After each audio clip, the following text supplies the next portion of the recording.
primer programa de una nueva estirpe, de una nueva serie de programas, de entrevistas muy importantes que consideramos nosotros. Usted que nos escucha debe tener la información clara, precisa, directamente de los protagonistas, sin nuestras interpretaciones. Nuestro papel es preguntar y buscar qué opinan y qué proponen los candidatos. En esta primera serie de Al Grano, se va a llamar el programa, vamos a tratar de platicar con todos los candidatos a la senaduría por parte de Sinaloa. Y obviamente el primero de ellos está ahora aquí con nosotros. Van a estar su servidor Tomás Saucedo al frente de este programa y Víctor González, a quien le doy la bienvenida. Buenas tardes. Víctor González tiene un programa en Radiorama todos los días a las 9 de la noche, de 9 a 9 y media, que se llama Política y Sociedad. Y un servidor tiene un programa también de lunes a viernes en Radio Universidad Autónoma de Sinaloa que se llama En Corto. De esta mezcla de estos dos programas, de estos dos conductores, surge esta idea que se llama Al Grano. ¿Por qué al grano? Porque nos interesa que la gente no le dé muchas vueltas, nos interesa que conteste al grano.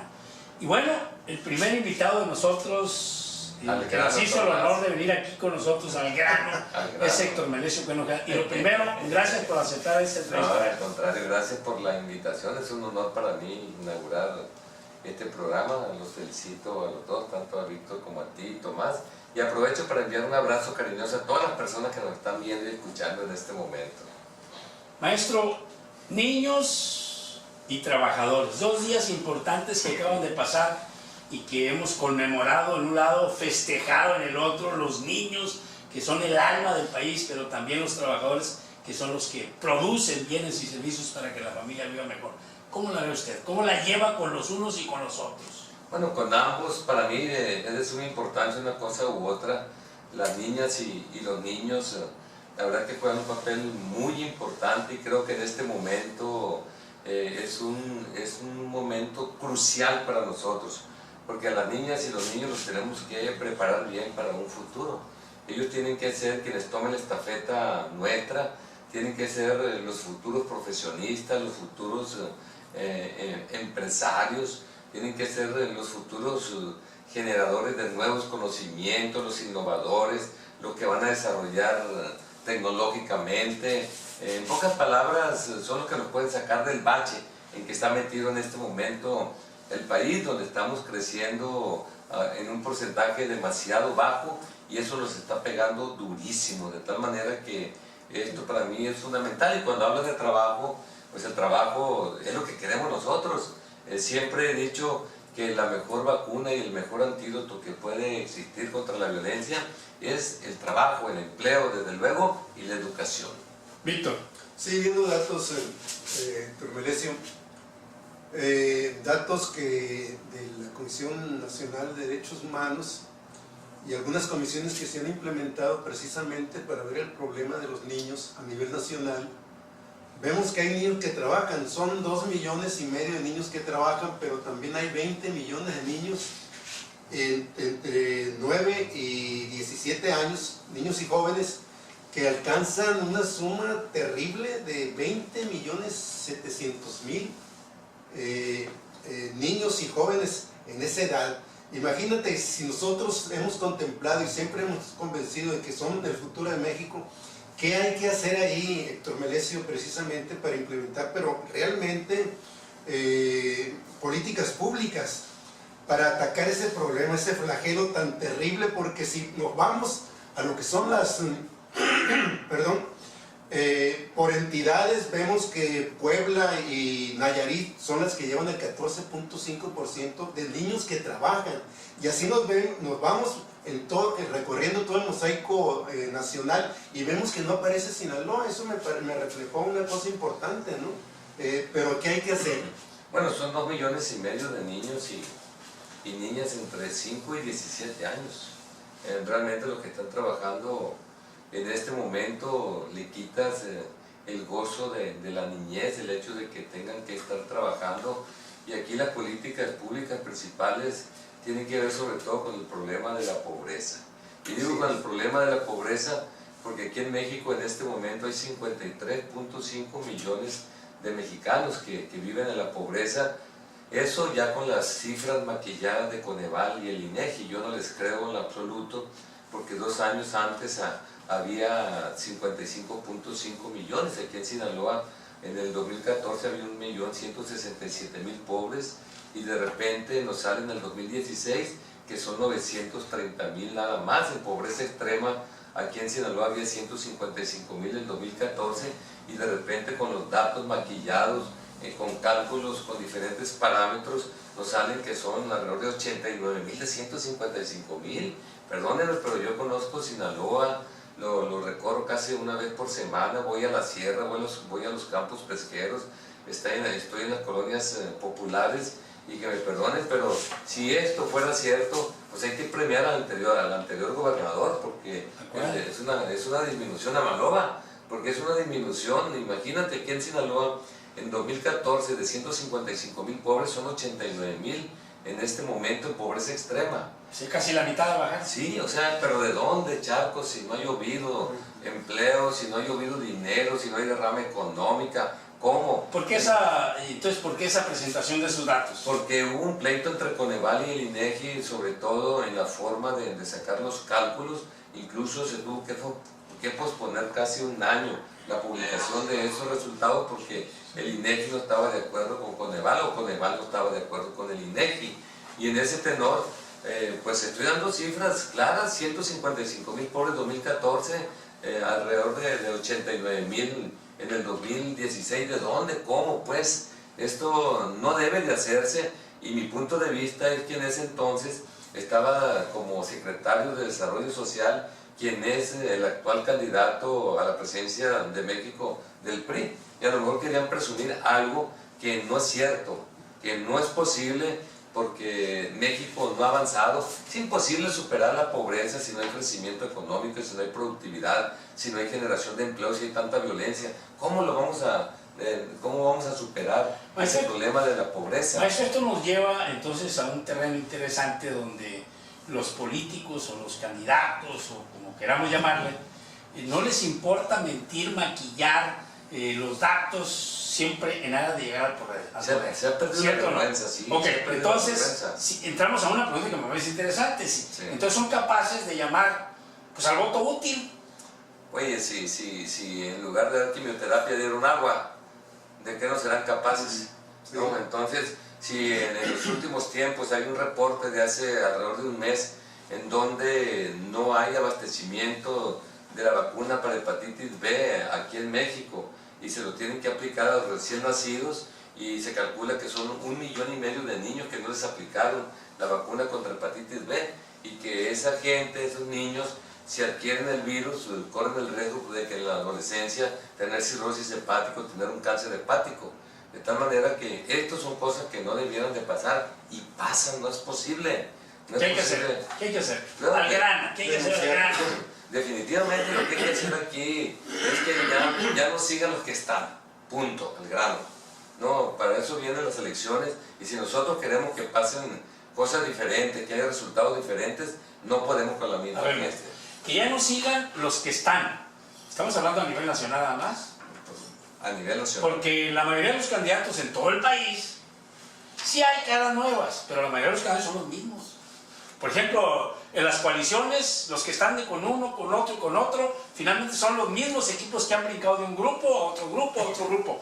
Entonces, ¿qué significaría entonces? ¿Que nadie, o cómo está esto de que no sean los mismos? El problema viene a nivel nacional, desde que se discute la ley de ingresos, el presupuesto de ingresos de la federación, cómo de manera discrecional esto se reparte, de tal manera que aquí lo que hace falta es planeación estratégica, falta visión de Estado, falta que los planes no sean seccionales, sean transeccionales, que aquí, por ejemplo, los municipios no sean trianuales, vayan mucho más allá de 3 años, con la finalidad de que nosotros sepamos con certeza, con certidumbre. Claro, nada es seguro en la vida, pero que nosotros sepamos, por ejemplo, el Culiacán que queremos para el 2020, 25, 30, 35, 40, ya calcular desde ahorita. Eso se llama planeación estratégica. Sin embargo, vivimos en la urgencia, en los remiendos, en la improvisación, y por eso estamos como estamos, por eso no progresamos, por eso nos tienen agarrados del pescuezo a los municipios, debido a que dependen de manera discrecional de lo que les suelte lo que es el gobernador del Estado y lo que le suelten los delegados federales. ¿Tú te has dado cuenta que de los 2.446 municipios que existen en México, únicamente están solventes alrededor de 150? El resto no hay solvencia, batallan hasta pagar los aguinaldos en el mes de diciembre. Luego entonces, si no tienes para pagar la nómina, mucho menos vas a poder planear su desarrollo. ¿Con qué lo vas a planear? Y se vive precisamente, pues a ver qué llega, y esto es malísimo. No puede haber éxito en una situación de esa naturaleza. Por eso nosotros hemos propuesto a nivel nacional, yo lo llevo como candidato al Senado de la República, una propuesta contundente. Queremos un sistema federalista fiscal más justo y equitativo, y para ello hay que cambiar la ley de coordinación fiscal. Necesitamos que esas participaciones federales lleguen en mayor abundancia al Estado de Sinaloa, pero con la condición de que el Estado los transfiera a lo que son los municipios, para que los aplique, porque el orden de gobierno más cercano a la gente es el municipal, y es donde tenemos que influir, donde tenemos que trabajar, pero para ello con migajas no se puede. Yo ya fui presidente municipal de Culiacán, yo me acuerdo perfectamente, pero lo mismo veo en Angostura, lo mismo veo en muchos municipios, pero lo veo a nivel nacional. Hace un año y medio leí una nota bien interesante en donde estaban en huelga varios municipios a nivel nacional debido a que no tenían ni para pagar la nómina. Sí, hay un cambio ahorita que hablaste, Héctor, de que debe haber un cambio. Vemos nosotros, por ejemplo, a través del INE, que hay un interés muy importante por parte de la sociedad, sobre todo de aquí de Culiacán, estoy hablando de Culiacán de Sinaloa, en donde van a participar más de 84,000 ciudadanos cuidando las casillas, y parece ser que cada uno de los partidos va a tener hasta 4 personas. ¿Eso qué te refleja? Bueno, que el principal problema que se ha presentado es la desconfianza que se tiene debido a la trampa, la mapachada. De repente he comentado que aquí en México se ha institucionalizado lo que es la corrupción electoral, debido a que el Instituto Nacional Electoral ya sabe que en este próximo proceso electoral se van a comprar muchos votos, ya conoce que van a embarazar urnas, y el embarazo se puede prevenir. No, claro que se puede prevenir. ¿Hay condones contra los votos? Sí, sí hay.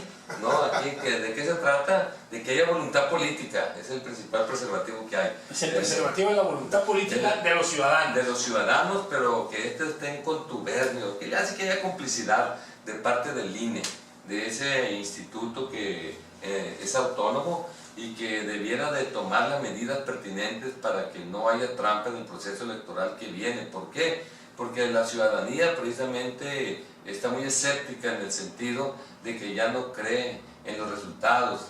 De repente los ciudadanos antes, fíjate que no es ahora, antes escuchaba que decían, de todo va a ganar fulano de tal, sí, pero ahora no. Ahora como que ya despertaron, como que están dispuestos a defender esto, como que hay otra actitud diferente. ¿Por qué? Porque ya les llegó el fuego a los aparejos.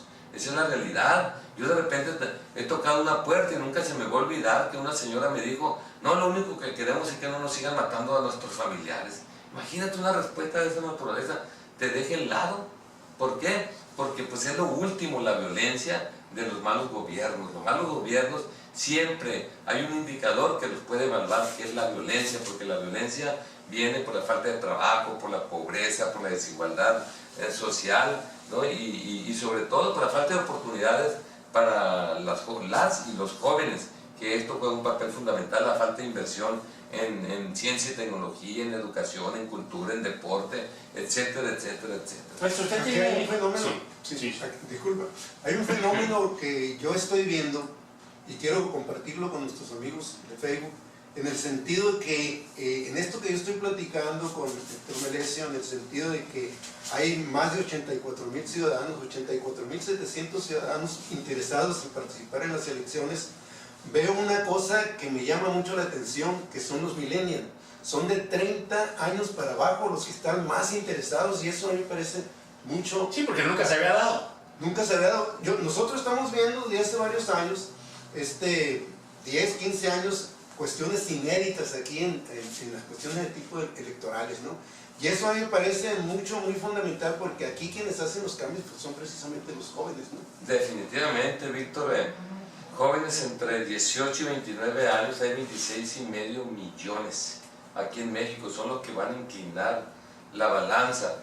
Aquí a qué le apuestan los gobiernos viejos, a que los jóvenes no participan, no les gusta votar, pero hoy he visto una actitud diferente también en los jóvenes. Yo he ido pues a universidades como la Universidad de Durango, la del Pacífico, allí en Mazatlán, estuve en el TEC de Monterrey hace poco, y he estado con los jóvenes y la verdad... ¿Y en la UAM no he estado? No he estado porque hay una política... Hay un acuerdo del Consejo Unitario que no entren los candidatos a interrumpir las clases. Sí, pero sobre todo por los problemas que se han dado en el proceso electoral pasado, que se ha abusado de esa noble institución, en el sentido que... ¿Eso es válido el acuerdo del Consejo Universitario? Sí, yo creo que sí. Es un acuerdo preventivo. Es para cuidar a esa institución, que es lo más importante. Pero yo he estado en muchas escuelas y la verdad que sí es interesante. Yo un rato más voy a tener una reunión con más de 1,000 jóvenes. Ayer tuve una reunión antier con más de 1,000 jóvenes también por el sur de Sinaloa. Usted se está adelantando. Usted está en la misma frecuencia que Víctor González, de que esos 26 millones de jóvenes son los que van a decidir el rumbo de las elecciones en México y por lo tanto el rumbo de México. Y muchos siguen pensando, yo así lo veo, siguen pensando que los viejos vamos a decidir, y los viejos ya no decimos ni en nuestra casa, no nos vamos a decidir en las elecciones, hombre. Ya hasta se nos perdió la credencial de elector. ¿Sí o no? Ya sí, tuvo reviso ya. Sí lo decían ahorita unos compañeros que va a tener una reunión con 1,200 jóvenes ahorita. Todo mi respeto para las... ¿Solo de Culiacán son estos jóvenes o es...? No sé, posiblemente venga de aquí algunas sindicaturas también, porque no hay tiempo de tener reuniones en todos los lugares, debido a que Sinaloa es muy grande y tiene muchísimas comunidades, pero aquí lo más importante, hace días, puro Mazatlán, tuve 1,200 jóvenes y se llamó el evento Pregúntale a Cuen, y fueron 23 preguntas las que me hicieron los jóvenes. No los hubiéramos traído para acá, hombre. Bueno, la verdad es que está bien interesante todo lo que te preguntan. Te preguntan desde los carrujos de 5 amarras de marihuana hasta lo que no te imaginas. ¿Lo conocen? No, ellos lo han leído. No, pero la verdad... Porque a nosotros nos tocó la época de los hippies, pero los que más que conocíamos era de una madre, ¿no? El LCD y todo lo que conocimos en aquellos tiempos. Pero es bien interesante, los jóvenes son una chulada, son una maravilla. Y yo lo digo porque tengo jóvenes en mi casa, en su casa, todavía. Tengo un nieto ya de 15 años. Yo también tengo uno de 10 meses. Bueno, entonces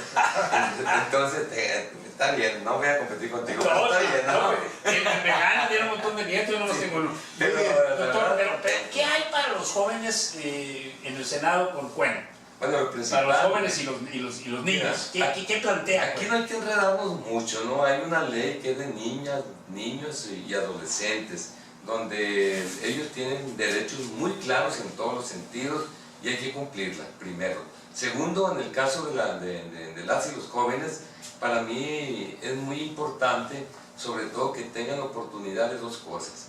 Uno se llama empleo y otro se llama educación, ¿no? Los jóvenes o deben de estar estudiando, o deben de estar trabajando, o deben de estar haciendo ambas cosas, porque hay gente que tiene que trabajar para estudiar. Sí, de tal manera que para ellos mi respeto, pero nosotros tenemos que seguir impulsando lo que tiene que ver con un sistema agresivo de becas, con la finalidad de que aquí en México, lo acabo de decir hace un rato, ¿no? Si nosotros hablamos de los niños, por ejemplo, Víctor, más del 50% de los niños viven en la pobreza en este momento aquí en México. Ya cuando aumenta la edad, disminuye porque es menos del 50% del promedio, pero sí es muy claro que en el caso de los jóvenes hay que ver cómo los mantenemos estudiando. ¿Por qué? Porque la cobertura en el nivel superior en este momento en México está alrededor del 35%. Eso significa que de cada 100 jóvenes que tienen entre 19 y 23 años que deberían estar estudiando una carrera profesional, lo están haciendo únicamente 35 y 65, ya se quedaron en el camino. ¿Qué está pasando? Están muchas veces trabajando en situaciones que no son correctas y no terminan bien. Ejemplo, en el sexenio pasado casi hubo 8,000 asesinatos dolosos, y de esos 8,000 asesinatos dolosos, un poco más de 3,300, lo acaba de publicar el periódico El Noroeste, fueron jóvenes. Fueron jóvenes que lamentablemente lamentablemente fueron asesinados, pero no son delincuentes ellos, fue que no tuvieron una oportunidad. Y en este momento, esto se acaba de publicar apenas antier, 1 de cada 3 asesinatos dolosos, uno es joven entre 15 y 24 años. Bien, eso nada más para abonar a lo que dice Héctor Melesio. En ese sentido, me parece que en los datos de Coneval y de la Comisión Nacional de Derechos Humanos se manejan en algunas de las entidades el por qué trabajan los jóvenes, los niños fundamentalmente, trabajan para pagar sus estudios, cuando el Estado debería marcar esas pautas, porque el tercero constitucional no hay vuelta de hoja, y sin embargo esos niños tienen que trabajar y estudiar estando en primaria. No es posible eso. Primaria, secundaria y preparatoria es obligatoria. Y sin embargo, ahí señala en los datos esos, pues no sé, tienen que estudiar, así se señala. Por eso yo recordando tienen que trabajar para poder estudiar. Y abonando a un derecho humano. Es un derecho humano. Derecho humano. Y son datos de Coneval, en donde hay un convenio entre Coneval y la Comisión Nacional de Derechos Humanos, en donde manejan una serie de porcentajes en todas las entidades, menos Sinaloa, ¿no? Que me llama la atención. Por eso nosotros vamos al Senado de la República y vamos a pedir revisión inmediata de lo que son parte de las reformas estructurales que se aprobaron en el marco del Pacto por México. Una de ellas, lo que ya hablamos, el crecimiento económico, pero sobre todo que nos impacta bastante, tiene que ver con la reforma fiscal. La otra es la reforma energética, la otra es la reforma laboral y la otra es la reforma educativa. Entonces, ¿cuál van a dejar? Bueno, las vamos a revisar.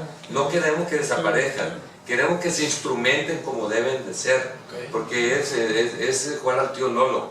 La verdad es que todo sigue igual, es la misma gata pero revolcada. Ahí tenemos nosotros, por ejemplo, la reforma educativa, que todo sigue igual. Lo único que hicieron fue una agresión, que la verdad yo no la justifico, a los maestros. Se fueron sobre ellos, sobre los maestros, siendo que para poder cambiar el problema del sistema educativo mexicano se necesita mucho trabajar en efecto en lo que es el nivel básico, pero sobre todo en lo que tiene que ver la infraestructura, la tecnología de la información y la comunicación, el modelo educativo, y desde luego tiene que ver la evaluación. Nosotros como maestros no estamos en contra de que nos evalúen, ni tampoco estamos en contra de estarnos capacitando desde el punto de vista pedagógico, disciplinario, entre otras cosas. Nos encanta, pero fue una agresión injustificada lo que pasó en estos últimos años en contra de los maestros. Indiscutiblemente que pudiéramos platicar con el maestro Cuen toda la tarde, pero pues el tiempo se nos agotó, nos queda un poquito más, nos quedan unos 5 o 7 minutos para 2 o 3 preguntas rápidas, porque el maestro también tiene otro evento adelante, sí. Y cosas interesantes. Yo antes de que le pregunte la otra pregunta que se va a evitar, una, si no queremos que los niños trabajen, que es válido y se les respete sus derechos, como lo marca la Constitución y los derechos humanos, entonces tenemos que luchar porque aumenten los salarios reales de las familias. Esto significa que el Estado controle los precios y logre que se aumenten los salarios nominales. ¿Hay algo de eso en el esquema del frente? Bueno, definitivamente el salario mínimo que tenemos aquí en México ha perdido mucho su poder adquisitivo y son salarios de hambre. Y la propuesta que están haciendo en este momento de incrementar, si es que se incrementa de 88.36 alrededor de 90 pesos, pues prácticamente no sirve. Hay que entender que el peor, bueno, vamos a poner un ejemplo, el impuesto del pueblo, de los pobres, es la inflación. Sí. No, ese es el impuesto. Totalmente. Y hay que recordar que nos fue como en feria el año 2017. Se proyectó una inflación del 3% y terminamos en un 6.8%. Entonces esto nos pegó durísimo, pulverizó completamente lo que es el salario mínimo, y esto tiene que cambiar. Si tú te fijas, se está tratando, en este momento, valga la redundancia, el Tratado de Libre Comercio, y una de las situaciones que se está viendo es lo laboral aquí en México, el punto laboral. Allá lo que quieren en Canadá y Estados Unidos es que aquí en México ganen más los obreros, que no se regale la mano de obra como se regala en este momento, porque si se está regalando la mano de obra, pues están viniendo las maquiladoras para acá. Totalmente de acuerdo. Entonces, ¿qué quieren ellos? Jalar las industrias para su lugar de origen, jalar las maquiladoras, pero a los empresarios no les conviene ir donde la mano de obra es demasiado barata. Alguien decía por ahí, un trabajador automotriz de Canadá, y dice, bueno, nosotros aquí la hora la ganamos, no me acuerdo si es en $35, algo así, y a poco allí en México no pueden ganar 500 y tantos la hora, ¿no? Alguien que trabaja en la manufactura, precisamente ensamblando también en el área automotriz, pues no, aquí la verdad el salario mínimo pues está en 80 pesos, 88.36. Si nosotros vamos a Estados Unidos, lo mínimo que gana, así para el arrastre, son $7 la hora. El más barato. Sí, el más barato. Y en Canadá, $10.50 la hora, lo más barato también. Entonces hay que calcular cuánto es $7, no 7 por 2, 14, 140 pesos en una hora. Y nosotros aquí 8 horas, 88 pesos con 36 centavos. Sí, aquí hay una cuestión muy importante, Héctor Melesio. Me parece a mí, porque si recordamos un poquito lo que es el modelo que se implementó aquí en México en 1982, una de las exigencias del Fondo Monetario era precisamente el tope de los salarios, pero venía de allá, y ahora también de allá viene que hay que cambiar aquí, que debe incrementarse el salario para los trabajadores. ¿Podrá darse eso? Ya se está dando eso, ¿no? Porque no sabemos nada de lo que se está dando en las negociaciones del Tratado de Libre Comercio realmente, ¿no? Es una situación difícil. Nosotros dependemos mucho de lo que pasa en Estados Unidos. Hay que recordar que en el pasado decíamos que cuando allá les daba gripa, sí, aquí nos daba pulmonía. Hoy con un tuitazo de Trump, pues prácticamente pone a temblar el sistema económico mexicano. Y en ese tenor, la verdad es que las exigencias del Tratado de Libre Comercio, pues es muy fácil que nosotros estemos en sus manos. ¿Por qué? Porque no hemos sacado la tarea, porque tenemos un mercado interno débil completamente. A nosotros, ¿qué nos importa que de repente pongan un muro en aquel lado? Si estuviéramos fuertes aquí y no dependemos de ellos, ¿qué nos importa? ¿Qué nos importa que pongan soldados en toda la línea fronteriza? Pero nos importa porque queremos que los migrantes vayan para allá, queremos que nos manden remesas, que por cierto las remesas son casi 30,000 millones de dólares. Es increíble lo que nos mandan nuestros hermanos allá de Estados Unidos. Si nosotros vemos las exportaciones petroleras de crudo, son alrededor de 20,000 millones de dólares, y de allá nos están mandando 30,000 millones de dólares en puras remesas. Lo que es el turismo, no llegamos a 20,000 millones de dólares, de tal manera que si no fuera por las remesas, la verdad que estuviéramos muy mal aquí en México, porque esas llegan directo y se convierten en derrame económico. Maestro, lo que quiera agregar, porque ya se nos acabó el tiempo. Felicitarlos por este programa al grano, y sobre todo comentar con la gente que ya llevo en este momento, pues estamos hoy a 2 de mayo, son 32, 33, es el día número 34 de campaña. Este día me ha ido bastante bien, y yo quiero desde aquí agradecer a toda la gente de todo Sinaloa el hecho de cómo nos ha recibido en esta campaña. Yo voy al reencuentro de la gente. ¿Por qué? Porque ya me conoce. ¿Por qué? Porque he ido muchísima gente con ustedes, y esto lo hacemos porque no queremos parecer electoreros, simple y llanamente trabajamos antes para ganarnos su apoyo y sobre todo su cariño. Así que muchísimas gracias. Muchas gracias a la gente que nos sigue al grano. Gracias, Víctor. Hasta la próxima. Hasta la próxima.